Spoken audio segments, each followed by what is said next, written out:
Whether you're a project manager or a team manager, one of the most common ways to communicate with your team, to make decisions and to inform them is meetings. But what if you're spending the majority of your time in meetings and you don't have time to get things done? You don't have time to think. If that's the case, this video is for you. I am going to list the 3 types of meetings that I believe you should cancel today. And if you stick at the end of the video, I'm going to show you some ways you can use so you can replace those meetings and still keep the communication open with your team. The inspiration for this video comes from a video I saw the other day of an executive in a financial industry. The video was titled "A Day in the Life of an Executive." It was supposed to inspire young women and young professionals to follow this career path. And I have to say that it was really inspiring, but there was one thing that caught my attention. The lady in the video started her day. She went to the staff cafeteria, she got some coffee, she had a chit-chat with her colleagues, and then she said the following phrase, and then the meeting started.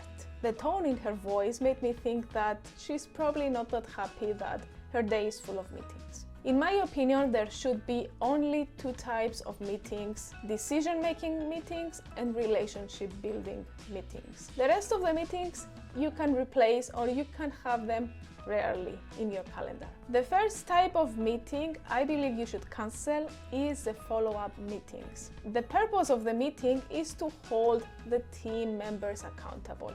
Let's say that we are 4 persons and each one of us is responsible to do something. The team manager or the team leader believes that the best way that she or he can get those people to do these things is bring them together in one call or in one room, ask them where they are at. If you're having this kind of meetings in your team, there are 2 things happening.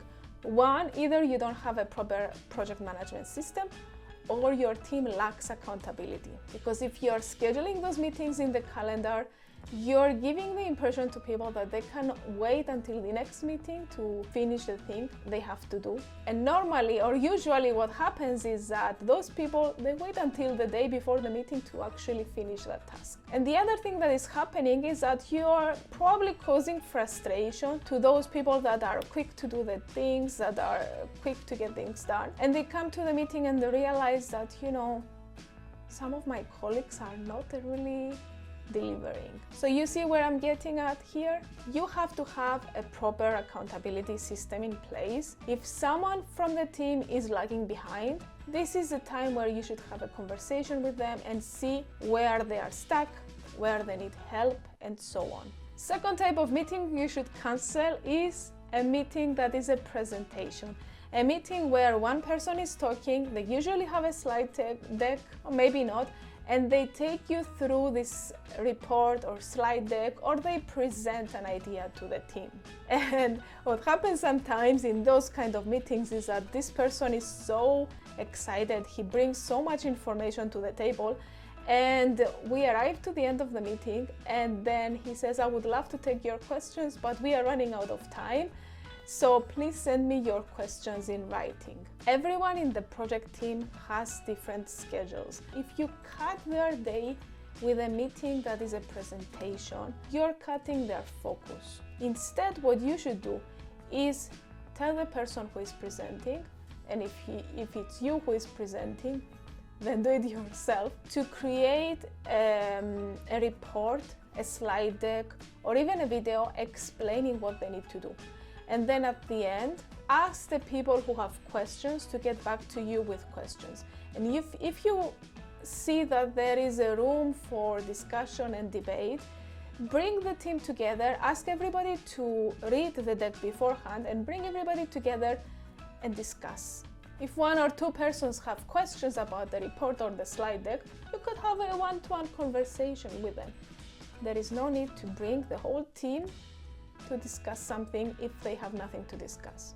I have one more type of meeting you should cancel, but before I get there, let me know in the comments what you think. Have you been in meetings yourself that you believe they were a waste of time, but you had to do them because they were either in the calendar, you were forced by someone, you were invited by someone, and you couldn't say no? Let me know in the comments, I'm curious to know. And in the meantime, if you like this video, I will be bringing more tips on how to become a better project manager, a better professional, and how to improve your overall time at work. Stay with me, just click the subscribe and notification button.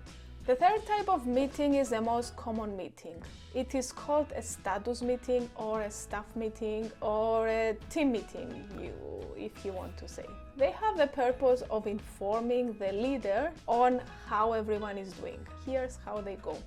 You go around the table and each person tells where they are at with their current tasks, what are they doing next week, what kind of challenges they have. Depending on whether there is openness in the team and everybody is feeling, comfortable to discuss, the other team members might find suggestions or solutions or whatever.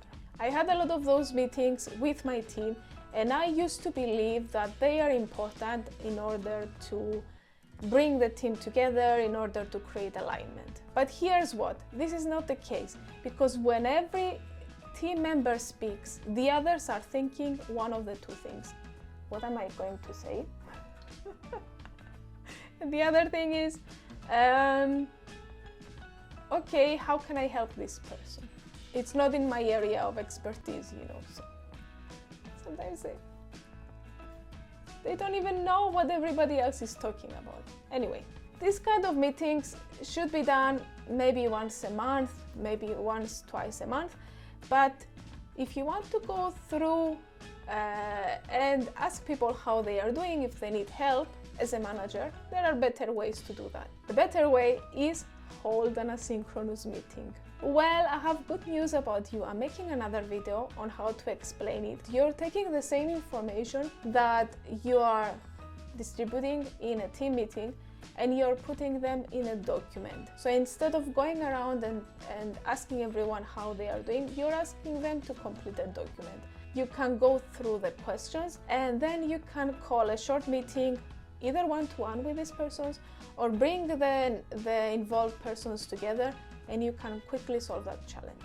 If you're interested to learn how to schedule and how to organize an asynchronous meeting with your team, I'm going to do another video. I'm going to link it here and I invite you to watch it. And if you are thinking, okay, I like your ideas, Sophia, I would like to replace some of my meetings, I created another video where I am offering the different tools you can use to actually replace those meetings. Not all meetings are unnecessary. There are meetings that are necessary, and there are meetings that create this bonding and this relationship within the team, especially if you are managing a virtual team that is distributed among many countries and people don't really get the chance to talk to each other in the corridors. Consider creating time for informal conversations, for having those connections.